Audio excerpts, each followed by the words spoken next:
Et oui, comme dans le titre, aujourd'hui on va parler du Motorola Razr 60 Ultra, un smartphone pliant, compact, un petit peu comme les Samsung Galaxy Flip de Samsung. On est même là un petit peu pour concurrencer un Samsung, on va pas se le cacher. Ce smartphone sera commercialisé milieu mai, donc ça arrive bientôt, donc il faut qu'on en parle de ce smartphone. Mais avant de commencer la vidéo, si vous n'êtes toujours pas abonné chez YouTube, abonnez-vous, allez 100% high-tech. N'oubliez pas d'activer la petite cloche de notification pour être notifié lorsque je publie une vidéo, et bien entendu à mes autres réseaux sociaux, c'est-à-dire Instagram, TikTok et Twitter. Tous les liens seront en bas dans la description. Maintenant, commençons par le design. Alors, je sais pas ce que vous en pensez, dites-moi en commentaire, mais moi, personnellement, je le trouve très joli, et surtout, la partie au niveau de l'écran externe qui est vraiment très bord à bord, qui prend toute la surface. Ça va beaucoup plus loin que les Samsung Flip, par exemple, qui est quand même la référence des smartphones pliants, surtout de ce format. Donc, personnellement, je préfère plus ce style de design et un écran plus grand externe sur ce Motorola, comparé au Flip 6 de Samsung. Dites-moi ce que vous en pensez en commentaire. Vous préférez lequel, celui-ci ou celui de Samsung? Maintenant, on va attaquer tout de suite les caractéristiques. On va commencer par l'écran en interne. Donc, lorsque vous dépliez, que vous ouvrez tout simplement le smartphone, on a une grande diagonale de 7 pouces. Donc oui, on peut le dire, on est sur un grand écran avec une très bonne résolution de 1,5K, une technologie d'écran AMOLED et avec un taux de rafraîchissement, attention, jusqu'à 160 Hz. Et en plus, on est sur une dalle LTPO, donc adaptatif. Donc oui, on peut le dire, là, on est sur un très bon taux de rafraîchissement. Par contre, on peut le dire, qui a vraiment besoin d'un écran de 165 Hz? Je trouve que c'est quand même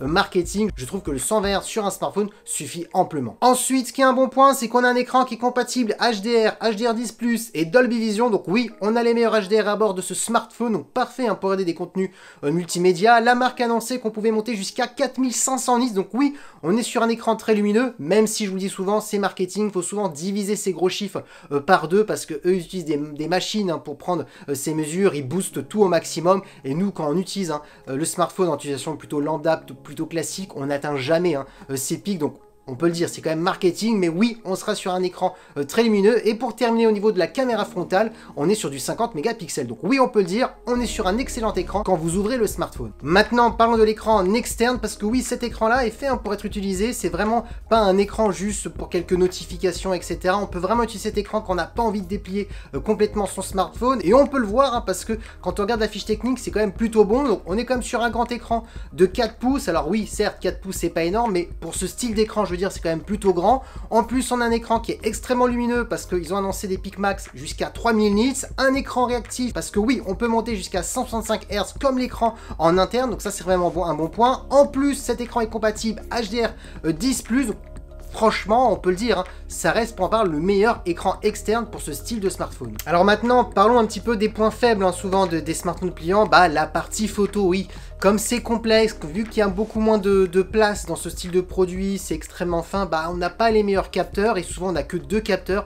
Et ça va être le cas sur ce Motorola. Je vous donne le premier capteur. On est sur un capteur principal de 50 mégapixels qui est stabilisé. Donc ça va être le meilleur capteur sur ce smartphone et normalement c'est celui-ci que vous allez le plus utiliser. Et on a ensuite un ultra grand angle de 50 mégapixels donc pour faire des photos à plan large. Donc on a 2 bons capteurs, mais attention, ne vous attendez pas non plus à une qualité d'un smartphone extrêmement haut de gamme, malgré qu'on est sur un smartphone haut de gamme pliant, et c'est un peu pareil comme chez Samsung et chez toutes les autres marques, on est souvent en dessous. Et pour terminer, au niveau de la vidéo, on pourra filmer en 4K 30 images par seconde. Maintenant, parlons de performance, et là aussi, souvent, c'est plutôt négligé, souvent les performances des smartphones pliants, et là, c'est pas le cas sur ce Motorola Razr 60 Ultra, tout simplement parce qu'on a 16 Go de RAM accompagné du meilleur processeur de Qualcomm jusqu'à maintenant, c'est tout simplement le Snapdragon 8 Elite. Donc oui, on a le tout dernier processeur. Alors bien entendu, souvent les optimisations brident légèrement le Snapdragon 8 Elite pour ce style de produit, parce que pour éviter les baisses de performance, les chauffes, etc., vu qu'on est sur un smartphone qui est quand même plutôt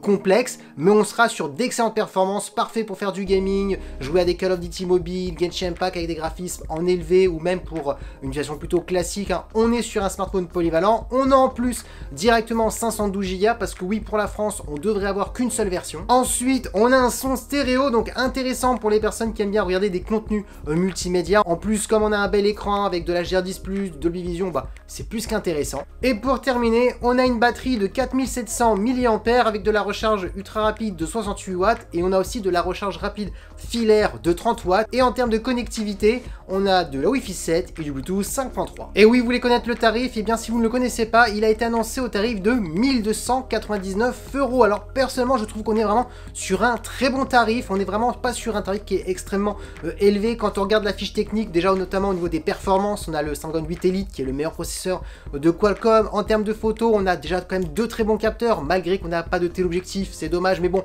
c'est souvent comme ça pour ce style de produit. On a un excellent design et je trouve que c'est vraiment le plus beau design, notamment grâce à l'écran externe de 4 pouces qui est vraiment l'écran le plus grand qu'on peut retrouver sur la plupart des smartphones du marché du même style, c'est ça que je veux dire. Donc franchement, je trouve qu'il est vraiment très bien fait. Le seul point négatif qu'il faut noter sur ce Motorola Razr 60 Ultra, eh bien c'est comme les deux autres, comme ses petits frères 60 et 60 Pro, eh bien c'est tout simplement les mises à jour. Motorola a annoncé que 3 ans de mise à jour et je trouve ça vraiment trop juste, et surtout pour ce smartphone pliant qui est là pour quand même durer dans le temps, et surtout on est sur un smartphone à 1299 € et il se doit d'aller plus loin que 3 ans de mise à jour. Donc voilà, c'est vraiment le gros défaut qu'il faut noter sur ce smartphone. Sinon pour tout le reste, franchement, c'est plus que bon. Du coup, dites-moi en commentaire si ce Motorola vous intéresse ou non. Pour vous, vous dites si vous voulez un smartphone pliant, c'est que Samsung. Donc ça m'intéresse, écrivez-moi tout ça en commentaire. Parce que oui, la vidéo est terminée. J'espère que la vidéo vous a plu. Si c'est le cas, n'oubliez pas le petit pouce like, de vous abonner sur cette chaîne YouTube et d'activer la petite cloche de notification pour être notifié